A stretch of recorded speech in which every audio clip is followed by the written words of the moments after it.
Bismillahirrahmanirrahim. Assalamualaikum warahmatullahi wabarakatuh. Perkenalkan, nama saya Agung Mulyadi dari Prodi Manajemen Sumber Daya Perairan, Fakultas Ilmu Kelautan dan Perikanan, Universitas Hasanuddin. Di sini saya akan membawakan materi yang telah dirangkum, yaitu materi genetika populasi yang dibawakan oleh Dr. Irmawati SPI, MSc. Baik, langsung saja. Genetika populasi adalah cabang genetika yang membahas transmisi bahan genetik pada ranah populasi. Dari objek bahasanya, genetika populasi dapat dikelompokkan sebagai cabang genetika yang berfokus pada pewarisan genetik. Adapun yang dimaksud dengan genetika, salah satu ilmu dasar yang menunjang pengetahuan tentang patogenesis penyakit adalah genetika, yaitu ilmu yang mempelajari penurunan sifat atau karakter suatu makhluk hidup berdasarkan materi hereditas yang dimilikinya. Kemudian populasi merupakan seluruh jumlah dari subjek yang akan diteliti oleh seorang peneliti. Baik, materi selanjutnya itu pengertian materi genetik. Materi genetik merupakan substansi yang dapat membawa informasi ke genetik pada makhluk hidup untuk dapat diturunkan pada generasi turunannya. Selain berfungsi dalam membawa informasi genetik untuk diturunkan pada generasi selanjutnya, materi genetik juga berfungsi dalam ekspresi genetik, yaitu sebuah proses sintesis protein dan RNA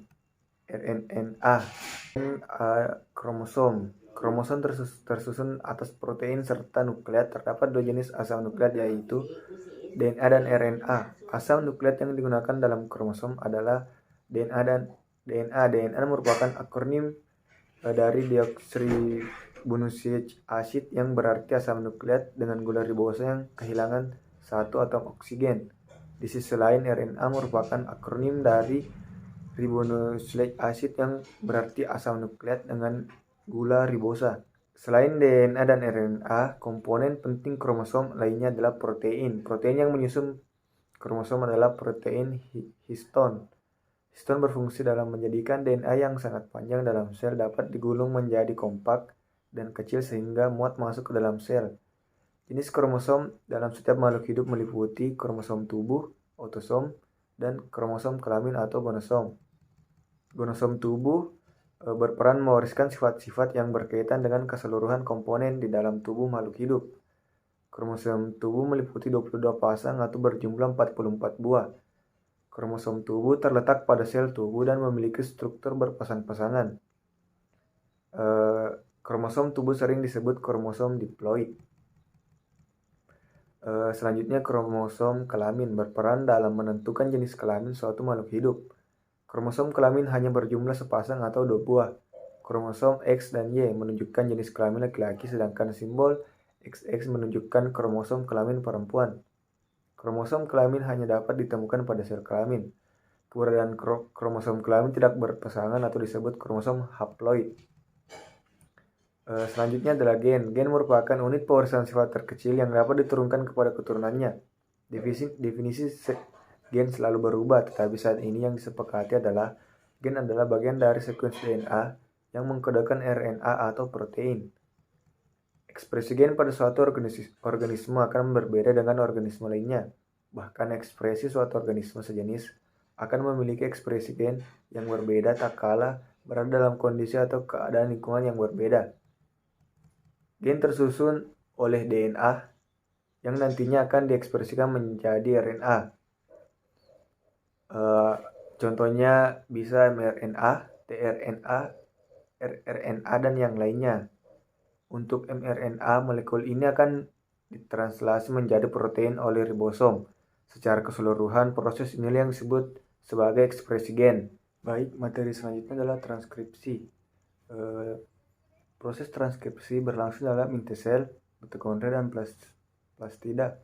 Terjadi karena tanpa rangsangan, berlangsung terus-menerus. Gen-gennya disebut gen konstitutif, sama dengan housekeeping gens.